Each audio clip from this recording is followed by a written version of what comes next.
Hey everyone, Pastor Carey here in one of the rooms in our nearly finished building. And what I wanted to do is a series of videos just talking about things that I've learned on the journey to building this multi-million-dollar facility here. And I'm not really a building project guy, but there's a lot of things that I learned. I had to become one, and a lot of things we learned along the way. So I'll just try to go through the series of videos sequentially with the things that I've learned. And if you've learned some things along the way that echoes this, or maybe is different from what I've learned, then you can comment also below on this. But the first thing I would say is once you decide to build, and there's a whole lot of factors for that, and we waited till we were absolutely ready and felt the release of the Lord to do that. And we had a number of options. We had multiple properties. Where were we going to build, and how are we going to afford this? We had to make sure that we could afford it. And I think we made the right decision building in our current location. But one of the first things we had to address is behind me here, is that we had to address the neighbors in the neighborhood.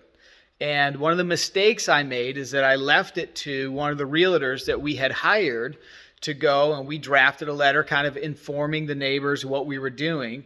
But and then we had the realtor report back to us. You know, everybody's for, originally what we were looking to do is to sell the property and move to a different place and build there. And so we polled the neighbors, and we were looking to change the zoning and sell this property. And the realtor went through and had his team, what they told us, had his team tell us what the neighbors thought, and they were fine with it. And so we were going to go forward with the sale. But when it came time for the township meeting, boy, we read the room all wrong, because we thought that this realtor had represented us well. And they didn't want us to move, and they were against it. And so, the project, how we had planned it originally, was shut down. And so, after that meeting, I was so upset. I was upset at the realtor. I was upset at myself. I was upset at the neighbors. I was upset at everybody. And building projects are a roller coaster of emotion.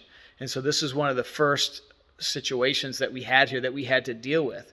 And so we fired the realtor. And basically, we took it upon ourselves, and we went door to door all through that neighborhood, building relationships and talking to those neighbors, what we should have done in the first place. Instead of delegating that, we went door to door. And so there's a fella right back there. His name is Larry, and this is a classic kind of a John Maxwell scenario where you find the influencer, and he was the influencer of the whole neighborhood. He was in charge of that whole coalition. 70-some-year-old guy, lived here forever. And he'd been burnt by different developments in the area before. And so when we talked about developing and building and moving, he was all fired up from the last time he was burnt 20 years ago. And he got all the neighbors fired up, and they shared things that weren't true. And so I went over to Larry, and I started to cultivate a relationship with him.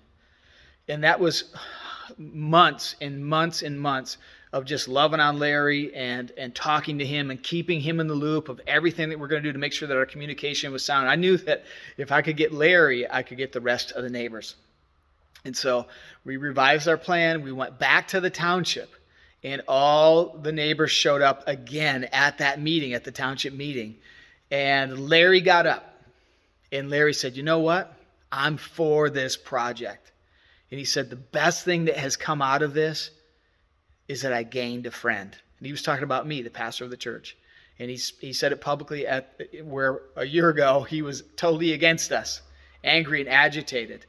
And then a year of relationship building and just loving on Larry and praying for him. And through this time, he went through a stroke, and we're taking care of him and just helping him with his yard work. And whatever we could do to help him, that's what we did. And he stood up there and he told that township board, he said, "You know what? The best thing about this is I gained a friend." And so my first takeaway for us here is that make sure that you don't delegate neighbor relations. Make sure that you are on that and that you're cultivating that. And for us as a church, I mean, we should have been doing that all along, right? And so that was a big lesson for us. So this is video one for us on building projects. Make sure you make the relationships before you need the relationships. All right. Love you guys. See ya.